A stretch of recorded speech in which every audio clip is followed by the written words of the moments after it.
இதற்கு முன்னாடி அடித்ததும் உங்களை தான், இதுக்கப்புறம் அடிக்க போகிறதும் உங்களை தான்.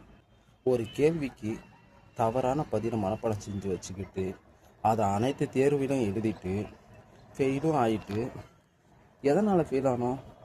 கல்விக்கண் திறந்த காமராஜர் அப்படின்றது எழுதுறதுக்கு பதிலாக கல்விக்கண் துறந்த தீ போட வேண்டிய இடத்துல தூ போட்டப்பா, அதனால தான்ப்பா இந்த எக்ஸாமில் ஃபெயில் ஆகிட்டேன், அடுத்த எக்ஸாமில் கரெக்டாக எழுதிடுவேன் அப்படின்னு சொல்லிட்டு அடுத்த எக்ஸாமில் கல்விக்கண் துறந்த காமராஜர்னு எழுதி அதுலேயும் ஃபெயில் ஆகிடுங்க.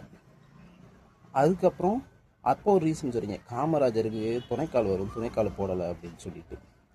கேள்வி, காமராஜர் எந்த வருடம் பிறந்தாருன்றது வருடத்தை எழுதணும், சரிங்களா? அவர் என்ன செஞ்சார் அப்படின்னு கேட்கல.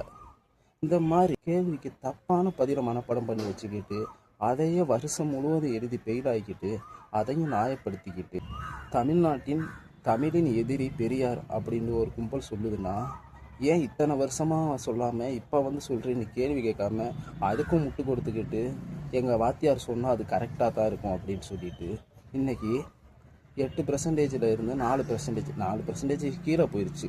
10 பேரில் 4 பேர் இல்லை உங்கள் கூட. இப்போ அந்த 4 பேர் உங்களுக்கு வாக்கு செலுத்தினவங்க 4 பேரும் இப்போ வேற ஒரு கட்சிக்கு வாக்கு செலுத்திட்டாங்க.